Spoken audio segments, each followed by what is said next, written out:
বিসমিল্লাহির রহমানির রহিম। সম্মানিত শ্রোতামণ্ডলী,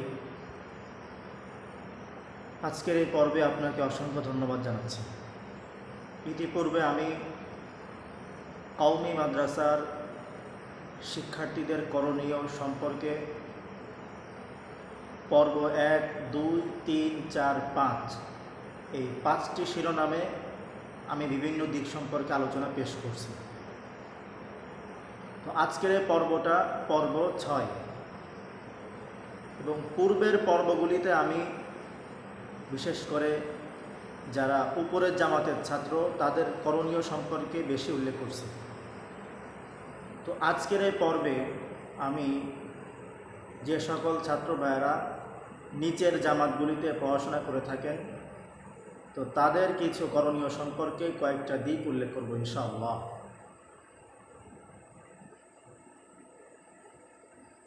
তো আমরা মাদ্রাসায় পড়ালেখা করতেছি। মাদ্রাসা কাকে বলে? মাদ্রাসা হলো জায়ে দর্স, ইসমে জরফে সিগা জায়ে দর্স, মানে যেখানে দর্স প্রদান করা হয়, যেখানে কোরআন ও হাদিসের তালিম দেওয়া হয়, সেটাই মাদ্রাসা। মাদ্রাসার কোনো বিল্ডিংয়ের নাম নয়। সেখানে বোর্ডিং থাকবে, সেখানে বিল্ডিং থাকবে, থাকার ব্যবস্থা থাকবে, খাওয়ার ব্যবস্থা থাকবে, এটার নাম মাদ্রাসা নয়। মাদ্রাসা হলো সেখানে কিছু ছাত্র এবং উস্তাদ থাকবেন, ব্যাস ওটাই মাদ্রাসা, ওটাই দর্শের স্থান। চাই সেটা কোনো গাছতলায়ও হতে পারে, কোনো বাঁশতলায়ও হতে পারে, ডালিম গাছের তলায়ও হতে পারে, আবার কোনো বিল্ডিংয়ের মধ্যেও হতে পারে। তো মাদ্রাসা যেহেতু ছাত্র এবং উস্তাদের নাম, তো মাদ্রাসা থেকে আমি ততক্ষণই উপকৃত হতে পারবো, মাদ্রাসা তখনই উন্নতি হবে যখন ছাত্র এবং উস্তাদের আদর্শ একই হবে। উস্তাদ যে আদর্শ লালন করে, ছাত্র যদি সেই আদর্শ লালন করে, তাহলে ছাত্র এবং উস্তাদ উভয়ের সমন্বয়ে ওই মাদ্রাসার উন্নতি সাধন এটা সম্ভব। কিন্তু যদি বিপরীতটা দেখা দেয় যে উস্তাদের আদর্শ একরকম, কিন্তু ছাত্র সে উস্তাদের আদর্শকে গ্রহণ করছে না, সে ভিন্ন আদর্শকে গ্রহণ করে, তাহলে ওই ছাত্র ওই উস্তাদ থেকে উপকৃত হতে পারবে না এবং ওই মাদ্রাসারও উন্নতি হবে না, বরং ওই ছাত্র ওই মাদ্রাসার অবনতির কারণ হয়ে দাঁড়াবে এবং ওই ছাত্র উস্তাদের দৃষ্টিতেও সে বেশি ভালো ফলাফল অর্জন করতে পারবে না। তো ইতিপূর্বে যে পর্বগুলি ছিল কওমি শিক্ষার্থীদের করণীয় পর্ব 1, 2, 3, 4, 5 এই শিরোনামে, তো সেখানে মাদ্রাসার যারা কোনো জামাতের জিম্মাদার বা কোনো বড় ভাই হিসেবে দায়িত্ব পালন করে, বা যারা ভালো ছাত্র, বা যারা উপরের জামাতে পড়ে, এদের করণীয় সম্পর্কে, এদের জন্য কি করা উচিত এ সম্পর্কে আমি বিস্তারিত আলোচনা করার চেষ্টা করছি। তো আজকের এই পর্বে আমি উল্লেখ করব যে মাদ্রাসায় যারা নিচু জামাতে পড়ে তাদের কিছু করণীয় আছে। যেহেতু ছাত্র এবং উস্তাদের আদর্শ চেতনা এক না হলে মাদ্রাসার উন্নতি আশা করা যায় না। এই জন্য মাদ্রাসার সব ছাত্রের চিন্তা চেতনা আদর্শ ওটাই হওয়া উচিত যেটা ওই মাদ্রাসার আদর্শ। ওই মাদ্রাসায় যে নীতির উপরে চলে, সব ছাত্রের নীতি আদর্শ ওটাই হবে, যদি সেই নীতি বা আদর্শ শরীয়ত সম্মত হয়ে থাকে। তো মাদ্রাসার যারা নিচু জামাতে পড়ালেখা করে, যারা ছোট ভাই হিসেবে পরিচিত, তো তারা সাধারণত বিভিন্ন কারণে উপরের জামাতের ছাত্রদের সাথে, বড় ভাইদের সাথে একটা সম্পর্ক করে থাকে। উদাহরণস্বরূপ, কোনো বড় ভাই, সে কোনো জামাতের জিম্মাদার, সে ভালো বক্তব্য দিতে পারে, সে তার হাতের লেখা অনেক সুন্দর, সে অনেক বড় সাহিত্যিক, বা তার ভিন্ন কোনো যোগ্যতা আছে। এই কারণে যে সকল ছাত্ররা এই যোগ্যতাগুলি অর্জন করতে চায়, তো তারা সেই যোগ্যতা অর্জনের জন্য উপরের জামাতের যেই ছেলে এই বিষয়ে যোগ্যতা সম্পন্ন তার কাছে যায়। যে ভালো বক্তব্য দিতে পারে, ছোট ভাইরা তার কাছে গিয়ে পরামর্শ করে। যে ভালো সুন্দর লিখতে পারে তার কাছে যায়। যে বড় জামাতের জিম্মাদার, তার সাথে কথা বললে ভালো লাগে, তো সে তার কাছে যায়। এইভাবে ছোটরা বড়দের কাছে একটা বন্ধনের ভিতরে আবদ্ধ হয়ে যায়। তো এই সুযোগে অনেক সময় যারা বড় বয়সে বড় এরা কি করে, এরা মাদ্রাসার নীতি বা মাদ্রাসা যে আদর্শের উপরে বেড়ে উঠতেছে সেই আদর্শের পরিপন্থী কাজ করে বসে। মাদ্রাসার কানুন একরকম লেখা আছে, তো সে বড় ভাই তার কাছে এই কানুন পছন্দ হয় না, যার কারণে সে এই কানুনের বিরোধিতা করে এবং সমালোচনা করে। আর যেহেতু ছোটরা তার কাছে যাওয়া আসা করে, তো ছোটরা তার কাছ থেকে সেগুলোই শেখে, তারাও বড় হয়ে ওগুলোই বলে যেটা সে তার বড় ভাই থেকে শিখছে। এখন ছোটদের জন্য করণীয় কি? তো একজন ছাত্র সে যদি এমন হয় যে সে নিজের জামাতে পড়ালেখা করে, কোনো বড় ভাইয়ের পরামর্শে চলে, তো তার জন্য উচিত হলো বড় ভাই নির্ধারণের ক্ষেত্রে বা ছাত্রদের মধ্যে কাউকে পরামর্শক বানানোর ক্ষেত্রে, এখানে একটা কথা বলে রাখি, ছাত্রদের মধ্যে পরামর্শক হতে পারে, তবে কোনো ছাত্র তালিমি মুরব্বী হওয়ার যোগ্যতা রাখে না। কোনো ছাত্রকে কখনো তালিমি মুরব্বী বানানো যাবে না। সাধারণ বিষয়ে পরামর্শ করা যেতে পারে অভিজ্ঞতার জন্য।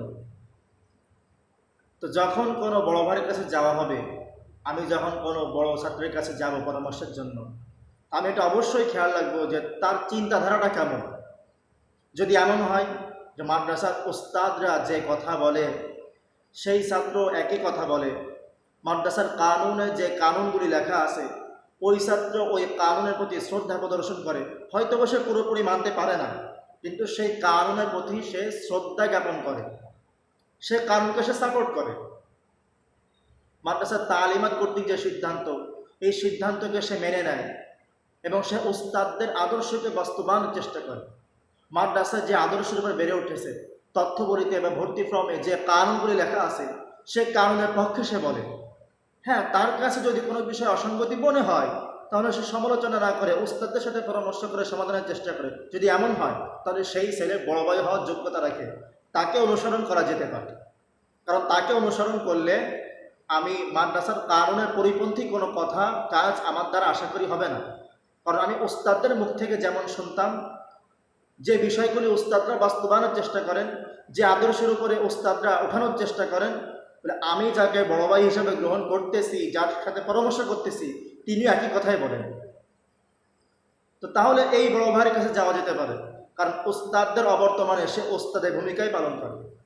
আর যদি বিপরীত হয় যে কোনো ছাত্র কারোর সাথে পরামর্শ করে, সে ভালো বক্তব্য দিতে পারে, এই জন্য বক্তব্য শেখার জন্য সেই ছাত্রের কাছে যে যায়, অথবা বড় কোনো জামাতের জিম্মাদার, অথবা সে বড় কোনো ভাই, তার কথা অনেকে শোনে মানে, তার একটা গ্রহণযোগ্যতা আছে, সে অনেক ভালো ছাত্র, তার কাছে যায়, কিন্তু সে ছাত্রদেরকে ওস্তাদদের বিরুদ্ধে উস্কানি দেয়, ওস্তাদদের ভুলগুলি নিয়ে শুধু আলোচনা করে, জমুক উস্তাদ কি করে, তমুক উস্তাদ কি করে, ওস্তাদের ব্যাপারে শুধুই সমালোচনা, মাদ্রাসার কানুনের ব্যাপারে সমালোচনা, মুহতামিম নিয়ে সমালোচনা, সমালোচনা সমালোচনা করে।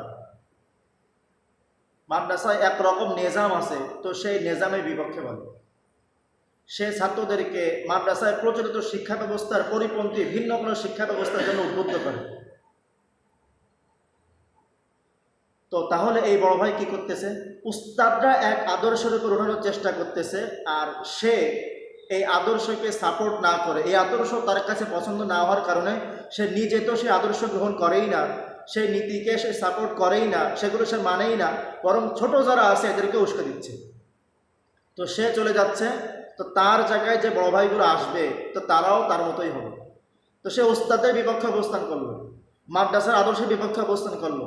এই ছাত্রটা বড় ভাই হওয়ার যোগ্যতা রাখে না।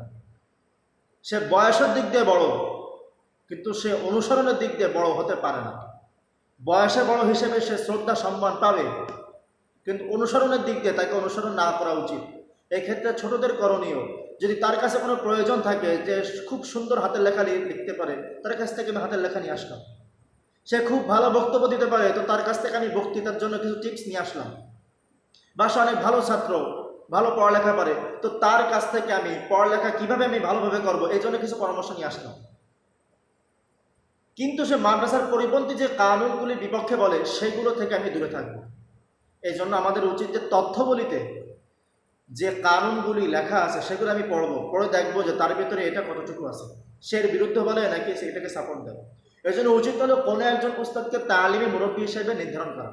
একজন উস্তাদ হবে আমার তালিমি মুরব্বী, তার সাথে আমি শেয়ার করবো যে হুজুর আমাকে তো অমুক ছাত্র ভাই এই কথা বলছে, আমি কি এটা মানবো? অমুক ছাত্র ভাই এই কিতাব পড়ার পরামর্শ দিচ্ছে, আমি কি এই কিতাবটা পড়বো? নতুবা আমি মনে করতে পারি যে উনি অনেক ভালো ছাত্র, অনেক বড় জিম্মাদার, তো উনি যেহেতু এই কথা বলছে হতে পারে এটাই মনে হয় ঠিক, কিন্তু তার ওটা ঠিক না, তার ওটা জমহুর উস্তাদরা যেটা বলতেছে তার বিপক্ষে যাচ্ছে। এক ছাত্র আমাকে বললো একটা কিতাব পড়তে, আর আমি নিয়ে পড়া শুরু করলাম, এটা ঠিক হবে না। আমার তালিমে মুরব্বীর সাথে আমি অবশ্যই পরামর্শ করবো যে এই কিতাবটা আমি পড়বো কি পড়বো না। হতে পারে ওই কিতাবটা পড়া আমার জন্য ক্ষতিকর হবে, হতে পারে ওই ছাত্র সে বড় ভাই কিন্তু সে ভিন্ন আদর্শ লালন করে, তো আমাকেও মাদ্রাসার আদর্শের পরিপন্থী হয়ে আমাকে সে আদর্শের দিকে সে নিয়ে যাচ্ছে, কিন্তু আমি বুঝতে পারতেছি না। আমি মনে করতেছি সে ভালো ছাত্র, এই জন্য মনে হয় তারটা ঠিক আছে না। যেন আমাকে মাদ্রাসার কানুনের সাথে তথ্যগুলির সাথে মিলিয়ে দেখতে হবে যে এটা তার ভিতরে কতটুকু আছে, তাহলে আমি তাকে অনুসরণ করতে পারি, নতুবা না। আর এই জন্য কোনো একজন উস্তাদকে তালিমে মুরব্বী হিসাবে নির্ধারণ করা। আর হ্যাঁ, অনেক সময় এমন হতে পারে সাধারণত মাদ্রাসার উস্তাদগণ মাদ্রাসার যে আদর্শ থাকে সে আদর্শের উপরে ছাত্রদেরকে ওঠানোর পরামর্শ দেন এবং সেই জন্যই তারা চেষ্টা করেন। কিন্তু এমন হতে পারে যে কোনো কোনো উস্তাদ এমন থাকেন যারা ভিন্ন আদর্শ লালন করেন, তাদের আদর্শটাও ঠিক আছে, ভিন্ন চিন্তাধারা লালন করেন কিন্তু তাদের চিন্তাধারাটা ভুল নয়, সেটাও সঠিক। কারণ আমি ইতিপূর্বে আলোচনাগুলিতেও বলেছিলাম যে চিন্তাধারা ভিন্ন ভিন্ন হলেও সেটা ভুল হবে এই বিষয়টা এমন না, বরং ভিন্ন চিন্তাধারা হয়েও সেটা সঠিক পজিটিভ হতে পারে। তো হতে পারে যে ওই মাদ্রাসায় এক আদর্শ নিয়ে এক নীতি নিয়ে বেড়ে উঠতেছে, তো কিছু উস্তাদ বা দু একজন উস্তাদ এমন থাকতে পারে যারা ভিন্ন আদর্শ লালন করে। এটা তিনি কেন লালন করে সেটা তার বিষয়, সেটা উস্তাদদের ভিতরে তারা সেই বিষয়টা বিবেচনা করবে। বাকি আমি যদি সেই উস্তাদকে ভালোবেসে থাকি, সে উস্তাদের কথা আমার কাছে ভালো লাগে, ওই আদর্শ আমার কাছে ভালো লাগে, আমি সেই আদর্শকে লালন করি, কিন্তু সেটা মাদ্রাসার পরিপন্থী, মাদ্রাসার আদর্শের পরিপন্থী, তো আমার জন্য উচিত হবে যে সে আদর্শকে আমি আমার নিজের মধ্যে সীমাবদ্ধ রাখবো। বাহিরের ছাত্রদের সাথে এসে ওই আদর্শকে বাস্তবায়নের জন্য আমি কোনো আওয়াজ করব না, কারণ ওই আদর্শটা মাদ্রাসার আদর্শের পরিপন্থী হচ্ছে। আর সব উস্তাদ ওই আদর্শের জন্য, ওই নীতির উপরে উঠানোর জন্য, ওই চিন্তাধারায় ছাত্রদেরকে বেড়ে ওঠানোর জন্য চেষ্টা করতেছে, ওই মাদ্রাসাটাই এমন এবং ওই চিন্তাধারাও জায়েজ, শরীয়ত সম্মত। তা আমি ভিন্ন এক উস্তাদের পরামর্শে বা ভিন্ন কোনো চিন্তাধারা আমি লালন করলাম, আর ছাত্রদের কাছে গিয়ে সেটা বললাম, সেটাকে বাস্তবায়নের চেষ্টা করলাম আর মাদ্রাসার বদনাম করলাম, এটা আমার জন্য উচিত হবে না। এই জন্য যদি কোনো উস্তাদ এমন থেকেও থাকে, তো ছাত্র হিসেবে আমার করণীয় যে তার আদর্শ আমার ভালো লাগে কিন্তু সেটাকে নিজের মধ্যে সীমাবদ্ধ রাখা, বাহিরে না বলা, তাহলে এটা জমহুর উস্তাদদের খেলাফ হয়ে গেল, মাদ্রাসার আদর্শের খেলাফ হয়ে গেল, আমি মাদ্রাসার যোগ্য ছাত্র হতে পারলাম না। তাই যারা ছোট ভাই যারা আমরা আসি, নিচের জামাতে পড়ি, উপরের জামাতের ছাত্রদেরকে আমরা অনেক সময় অনুসরণ করে থাকি, অনুসরণ করার ক্ষেত্রে এগুলো লক্ষণীয় যে যেই ছেলে মাদ্রাসার পরিপন্থী মন্তব্য করে, ওস্তাদের সমালোচনা করে, ওস্তাদের ভুল ত্রুটি দেখে, মাদ্রাসা নিয়ে সমালোচনা করে, মাদ্রাসার আদর্শের পরিপন্থী কথা বলে, তো এই ছাত্রকে অনুসরণ না করা, এই কথাগুলোর ক্ষেত্রে অনুসরণ না করা, আমি তাদের কাছে যে প্রয়োজনে গেছি সেই প্রয়োজনটুকু পুরা করে চলে আসা। আর অনুসরণ করতে হলে এমন আদর্শবান ছাত্র খুঁজে তাকে অনুসরণ করা, আর উস্তাদের পরামর্শে, তালিম মুরব্বীর পরামর্শে চলা।